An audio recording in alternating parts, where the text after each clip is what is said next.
Have you ever loved someone so deeply, and then in a single moment, they were just gone? Not because they walked away, not because life took them too soon, but because they were suddenly behind cold walls and locked doors. And the worst part, you have no idea when, or even if, you'll get them back. That was me. I was in love, engaged, dreaming about the day we'd say I do. And then the phone call came. My fiancé was in jail. Everything in my world froze, and I didn't know how to breathe, how to think, or how to survive the storm. But then God stepped in. The first days felt like a blur. I couldn't sleep. My phone stayed glued to my hand just in case he called. I'd stare at the ceiling at 3 a.m., wondering if he was okay, if he was safe, if he was thinking about me. The silence between phone calls was the worst. Days felt like weeks. Weeks felt like months. And every time the phone did ring, my heart would race, only to sink again when it went back to silence.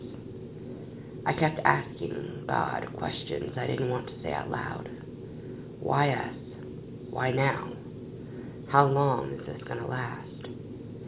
It wasn't just him behind bars. It felt like I was in a prison too. A prison made of worry, waiting, and not knowing. One night, I hit rock bottom. I'd been waiting all day for his call, and it never came. I sat in the dark, tears rolling down my face, feeling like my heart had been ripped out of my chest.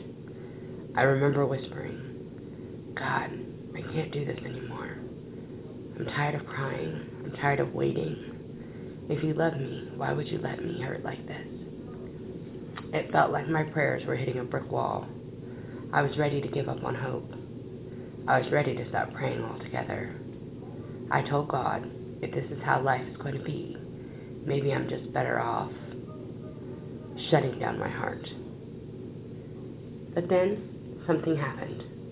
One morning, after another sleepless night, I opened my Bible, almost without thinking. And the very first verse I saw said, "Be still and know that I'm God." Psalm 46:10. It was like God was speaking straight to my pain. Be still. I've got this. You don't have to know how or when. Just trust me. That same day, I got a letter from my fiancé. In it said, "Don't lose hope. God's been speaking to me in here.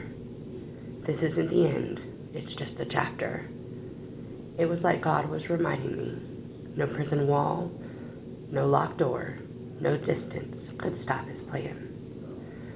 I wish I could tell you that I have all the answers now, that I know exactly when he's coming home. I don't.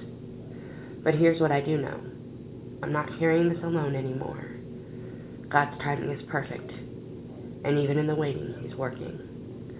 I've learned that sometimes the miracle isn't that the storm ends right away. It's that God gives you peace in the middle of it. And I believe deep down that one day soon I'll have a testimony that starts with, "He was gone, but when God." If you're waiting for something, whether it's a loved one's return, a breakthrough, or just an answer from God, hold on. Your "but when God" moment is coming. If this spoke to your heart, share it with someone who needs hope today. And subscribe to But When God for more real stories of how God turns pain into purpose.